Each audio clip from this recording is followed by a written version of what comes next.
Morning everybody. I just thought I'd do a little video to show you all my world a little bit and WHL and what we're getting up to at the moment during lockdown, and just to give you a little tour around and a bit of an insight into what we do every day.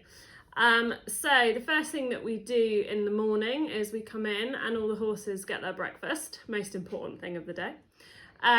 We then give everything a little bit of hay, haylage or soaked hay, whatever. So after haying and feeding the horses first thing in the morning, very important, well they think it is, I come in here and I decide on the work list for the day. So we've got every horse's name down through here.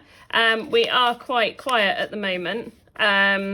So we could have up to 28 horses in at a time, but actually at the moment we have only got 19 horses in.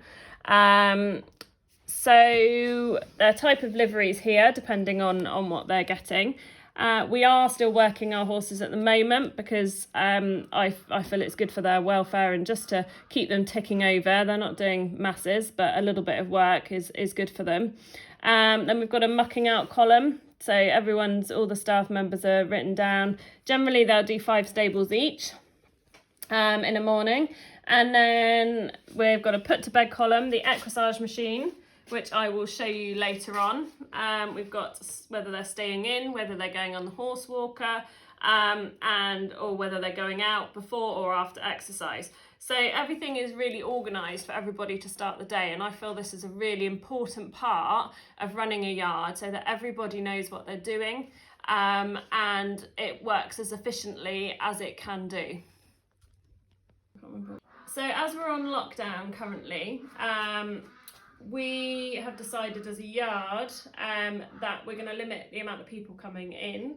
So we've decided that no livery clients are coming down onto the yard, but they may go and see their horses in the field during the day and ride them if they wish to. And so it's just core staff coming into the yard every day. So during lockdown, I've actually taken up the task of doing some mucking out myself, which is something that happens quite rarely here, I have to admit, because usually I'm busy riding straight away or teaching, and that's normally how I would spend my days. But at the moment, I'm not teaching, I'm not riding as many horses as I would normally do. I'm kind of not doing any outside work other than what's here. So I am mucking out and helping out. Each member of staff has their own tools because of the virus. Normally we would all share, but we have put that measure in place. So here goes.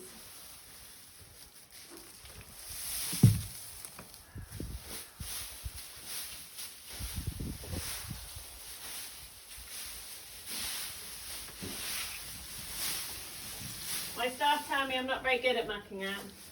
I don't do it that often. But it's something we all have to do with horses, unfortunately. It's lovely having the glamorous bits, but sometimes we all have to get stuck in and do the not so glamorous bits. But I have to say I actually quite enjoy spending a bit of time on the yard and pottering around. There's been lots of cleaning and tidying done, lots of organising. While this period goes on, I'm usually finished riding or will finish yard work quite early, about 1 o'clock, whereas normally I would probably work till 7, maybe 8 o'clock at night some days.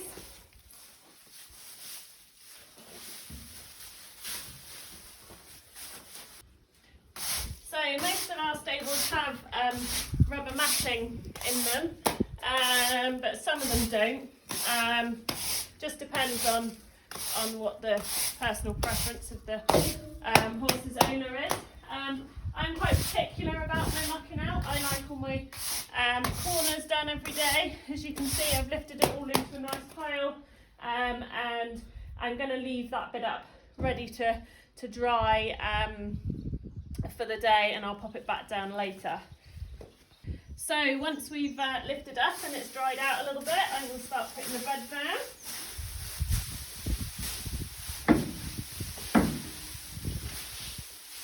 pretty much all our horses are on the floor here, just because it's readily available for me to get from the farmer, who I buy all my bedding off of. And I'm also very lucky because he comes and takes our muck trailer away every 2 to 3 days, because we fill it up quite quickly with this amount of horses.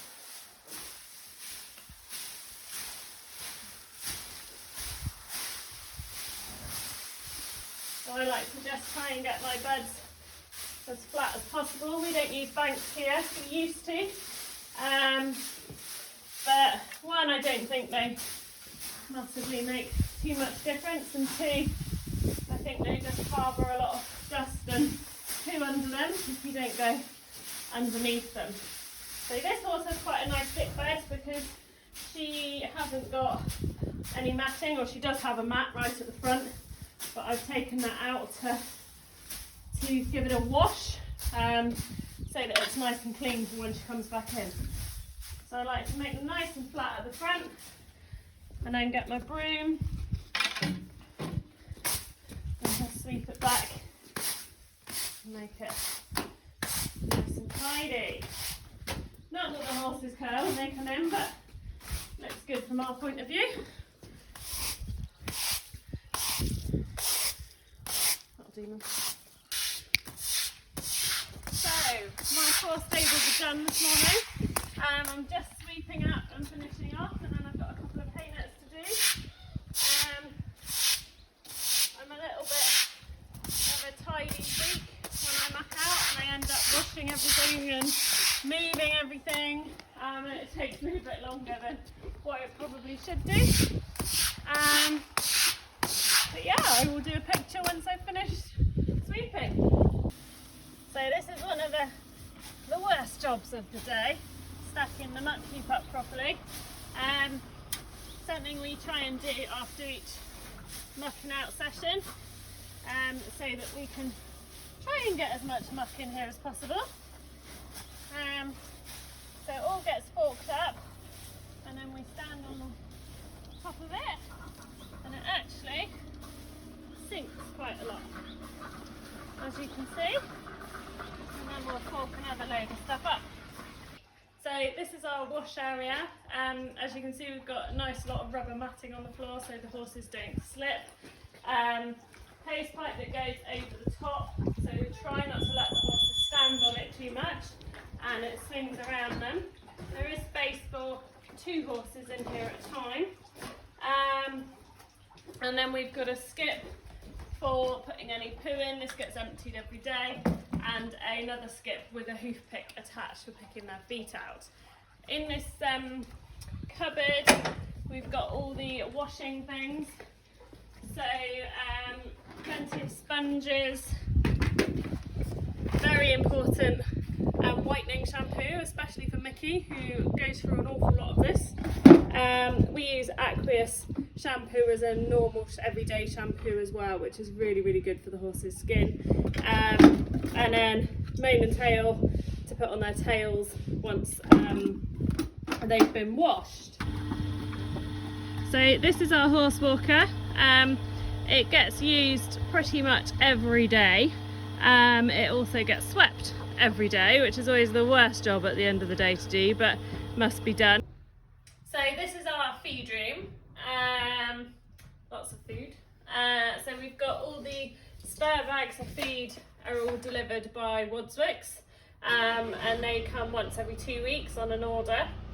And then I go through the order and write on each horse's name so that we don't get mixed up with all the different kinds of feed. As you can see, we use a lot of Saracen feed. Personally, although it might be a little bit more expensive than other brands, I actually use less of it, and all our horses look absolutely fantastic on it. So I'm a great believer in Saracen feed. Here we've got all our supplements. Again, each horse has its own place, and then it's written on the top of each pot as to what gets what, basically. So that's all there and nicely organised. We've then usually got a bucket of carrots. We're getting a bit low, so we'll have to get some more at some point. So they all get carrots. And then up here is our feed board, and each horse's name, and then whatever they get. If they have any medicine, so for instance if they're on bute, it's written in red so that it's quite clearly seen by people. And if there are any dietary requirements, so this horse Chancer mustn't have any cereal in his feed, so things like that are really important are written down. We also have a different stirrer, so if the horses are on bute, this is the stirrer they use, so that it's kept out of the way of all the other stuff, which is used for all the other feeds.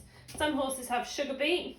Mickie has his own separate stirrer when he's through the season. Obviously I've put it away again at the minute because we're not out competing. So I just thought I'd give you a little tour of the horse lorry.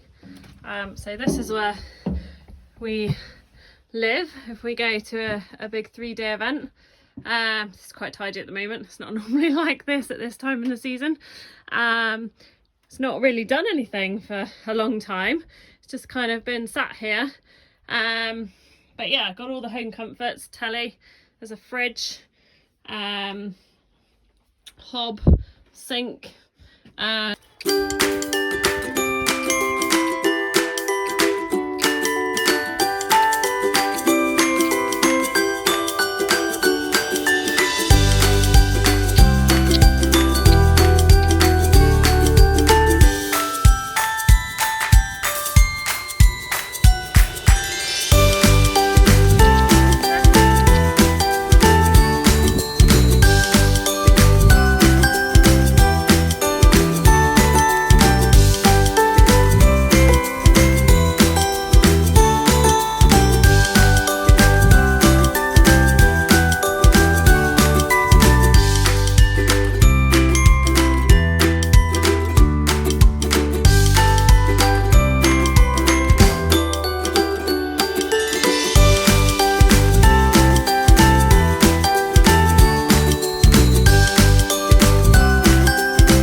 So this is Harley, my new pony.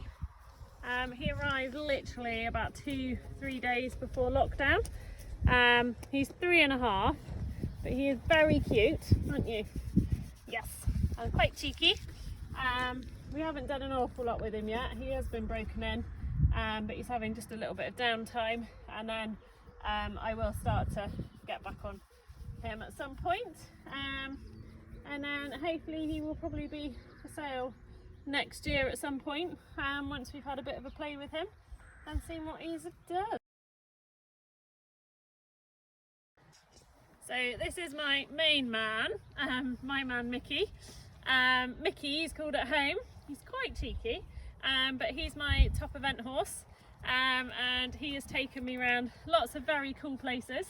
So we've been to Blenheim, went to Bramham last year, Chatsworth, loads of really cool places to go eventing. He's never very good in the dressage. He always has to add in his own moves. He does try, bless him, but he doesn't really like it. But he absolutely loves his cross country, and he is fab at that. So he's looking very muddy today. He's had a lovely roll. Yes. Anyway, so it's a real tough time for everybody at the moment, and you know, we're all struggling with this lockdown and not being able to see friends, and for me, not being able to go competing is really, really difficult. You know, I've worked hard all winter getting the horses where I want them, and suddenly it's kind of all taken away from you, and you don't quite know when we're going to get back to it or what's going to happen. So it's quite hard to keep motivated. I was quite upset last week because they announced that Blenheim was going to be cancelled this year, and that was one of my aims for this year. So I'm not quite sure where we'll be aiming Mickie at now, but hopefully if we can just get back to doing some national competitions, it's better than nothing. And at the end of the day, it's much better that everybody stays safe, and you know, and well. Horses can wait, but hey, good boy. So I hope you've all enjoyed your tour and your day in the life of White Horse Liveries. I've tried to keep it as varied as possible and show you everything that we do, but ultimately we clean up a lot of horse poo, we take a lot of mud off of our horses, but you know, they're very rewarding on the other half of it, and I wouldn't change what I do for the world.